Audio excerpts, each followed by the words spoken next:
देवत्व आचरण से सिद्ध होता है।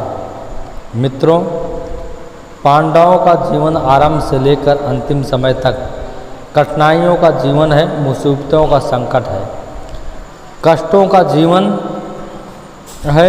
श्रेष्ठ कामों के लिए जो आदमी कष्ट उठा सकते हैं, त्याग कर सकते हैं और मुसीबतें सह सकते हैं, देवता उन्हीं का नाम है।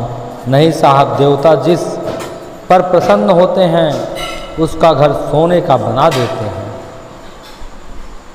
उसके बेटे को इनकम टैक्स ऑफिसर बना देते हैं। बकमत देवत्व इसके भीतर आता है। वह दूसरों का अपना चरित्र के माध्यम से शिक्षण करता है। क्या हम अपने सिद्धांतों के प्रति पक्के और सच्चे, हम कैसे माने कि आप सच्चे हैं और पक्के हैं? आपकी परीक्षा होनी चाहिए। परीक्षा के बिना हम कैसे जानेंगे कि आप सच्चे हैं कि अच्छे हैं? हर आदमी को अपने सच्चे होने की और अच्छे होने की परीक्षा देनी पड़ती है। यह परीक्षा कैसे हो सकती है? मित्रों, कठिनाइयों से होती है। और कैसे होती है? नहीं साहब, आप इम्तहान ले लीजिए, आप सवाल पूछ लीजिए, हम लिख कर दे देंगे। मित्रों,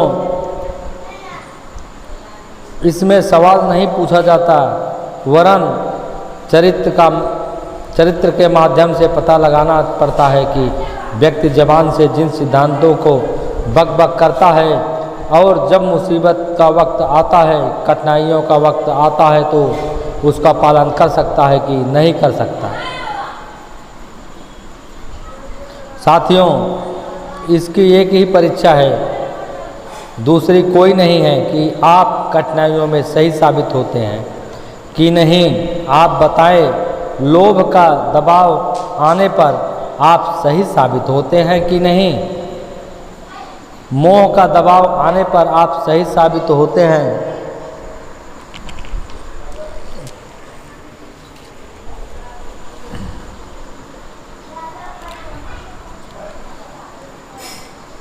साथियों,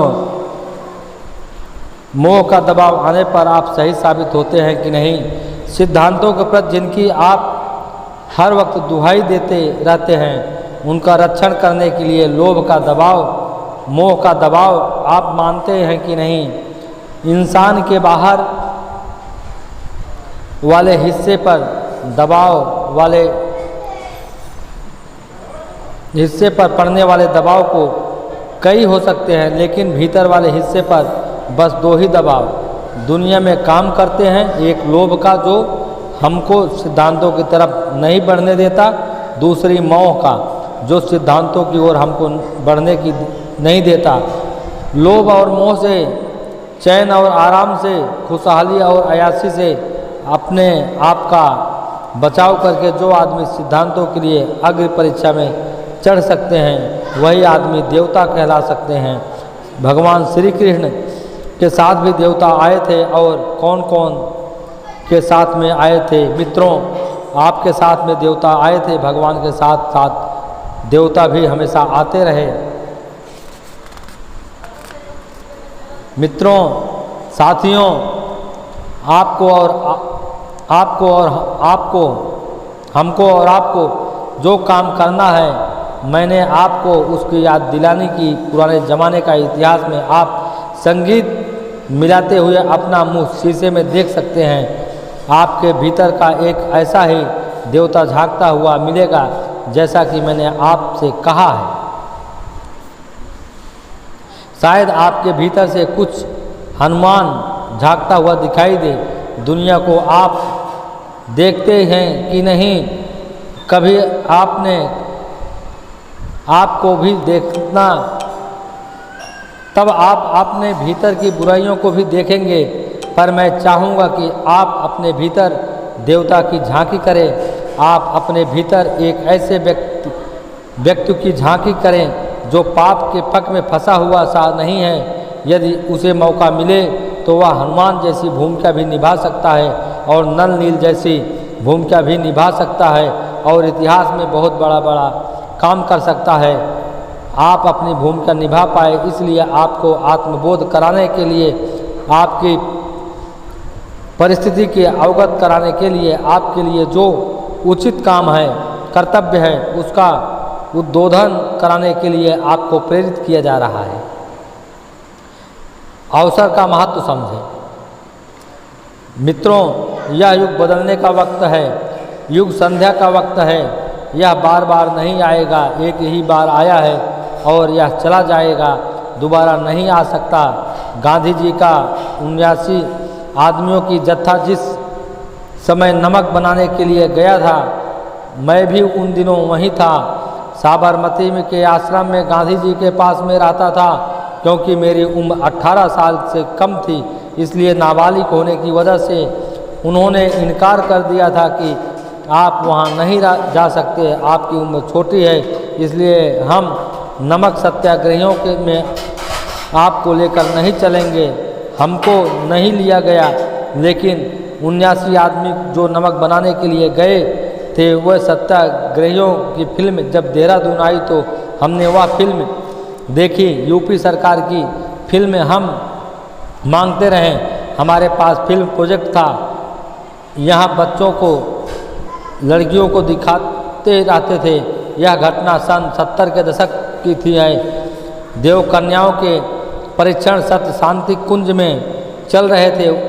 उनके स्वस्थ मनोरंजन के लिए 16 मिलीमीटर के फिल्म प्रोजेक्ट की व्यवस्था की गई थी। भारत सरकार सूचना प्रकाशन विभाग की फिल्म में गांधी जी की दांडी यात्रा की फिल्म भी मिल गई थी, उसे सबने देखा था। हमने गांधी जी की वह फिल्म देखी जिसमें वह नमक बनाने के लिए गए थे। 79 आदमियों में से एक एक करके सामने आते चले गए। हरिभाऊ उपाध्याय आते चले गए, महादेव भाई देसाई आते चले गए।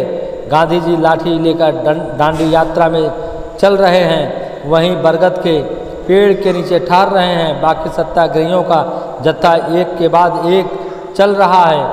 हम नहीं जा सके। हमारे मन में आया कि अगर मैं भी 18 वर्ष की उम्र का रहा होता और भगवान ने अगर मौका दे दिया होता तो मैं भी गया होता, हमारी भी फिल्म सारे भारतवर्ष में दिखाई जाती।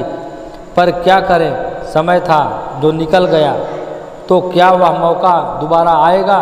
मित्रों, वह कौन सा मौका है? युग बदल रहा है और आपके लिए युग बदलने के लिए भूमिका दिखाने का मौका है। आप दोबारा मौका देंगे? मित्रों, यह दोबारा नहीं मिल सकता। यह मौका जिसमें आपको याद दिलाने के लिए बुलाया गया है, आप चाहे तो इस मौके का लाभ उठा लीजिए, अन्यथा एक बात मैं कह देता हूँ कि आपके बिना कोई काम रुकने वाला नहीं है। सीता वापस आ जाएगी। हाँ, सीता वापस आ जाएगी। युग बदल जाएगा, ज़रूर बदल जाएगा, हमारे बिना भी बदल जाएगा। मैं आपके यकीन दिलाता हूँ कि आपके बिना भी बिल्कुल बदल जाएगा। फिर क्या तर्ज होगा, आपका ज़्यादा हर्ज होगा। आप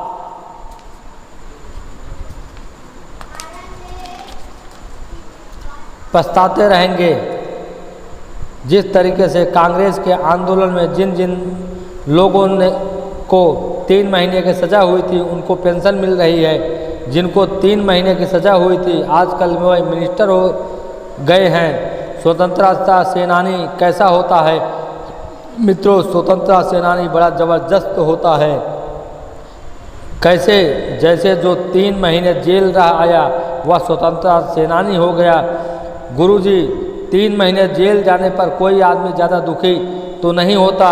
मित्रों, हम तो 4.25 बरस रहे, हमारा तो कुछ खराब नहीं हुआ, हम बहुत अच्छी तरह रहे हैं। साहब, हमको भी 3 महीने के लिए जेल भिजवा दीजिए। तो फिर तू क्या करेगा?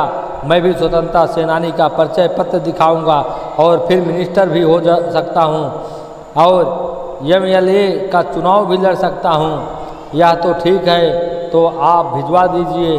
हाँ मित्रों, भिजवा दूंगा। अच्छा बेटे, मित्रों, एक काम कर, अपने यहाँ जुए का एक अड्डा बना ले और सारे मोहल्ले वालों को बुलाकर जुआ खेल। फिर मैं क्या करूँगा? पुलिस वाले के पास जाऊंगा और चुपचाप कह दूंगा कि भाई साहब मेरे साथ चलिए, अभी मैं जुआरियों को गिरफ्तार कराता हूँ। खट से पुलिस आ जाएगी और पैसे समेत तुझे और तेरे साथियों को पकड़ ले जाएगी। फिर क्या होगा? फिर तुझे 3 महीने की जेल हो जाएगी और तेरे जितने संबंधी हैं उन सबको जेल हो जाएगी। तेरे साथ साथ में उन सबको फाइन लग जाएगा, वह भी सब जेल चले जाएंगे। फिर क्या हो जाएगा?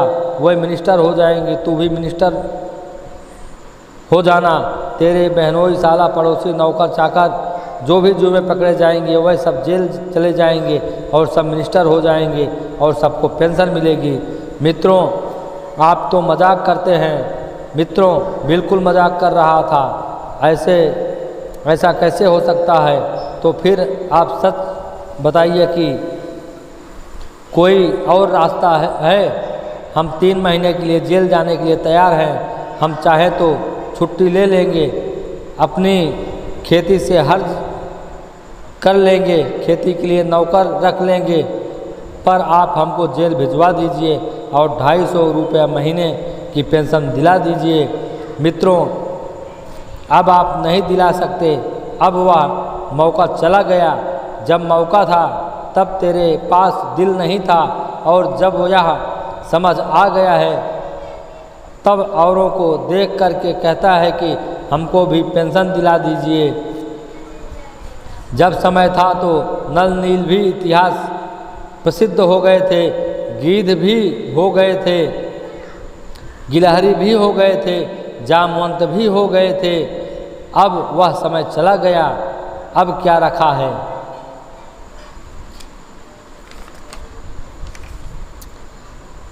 यह युग परिवर्तन का बेला है।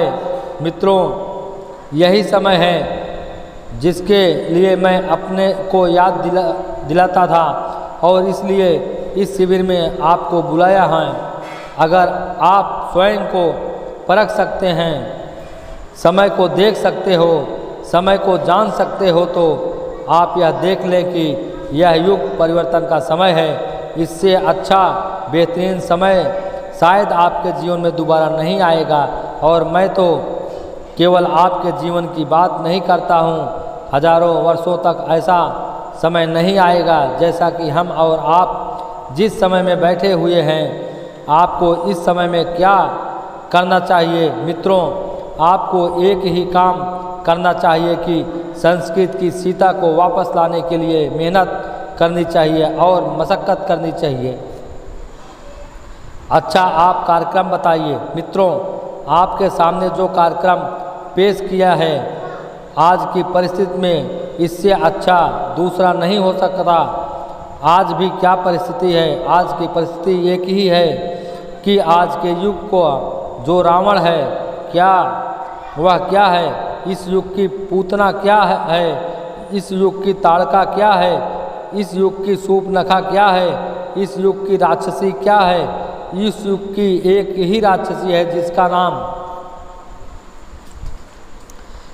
जिसका नाम है बेअक्ली। आदमी के अंदर बेअक्ली इस कदर हावी हुई है कि जब से दुनिया बनाई गई है तब से आज का दिन है, मैं सोचता हूँ कि बेअक्ली का दौर इतना ज़्यादा कभी नहीं हुआ जितना कि आज है। आज आदमी कितना शिक्षित होता हुआ चला जाता है, पर बेअक्ली की हद है। कहाँ तक पढ़ा है?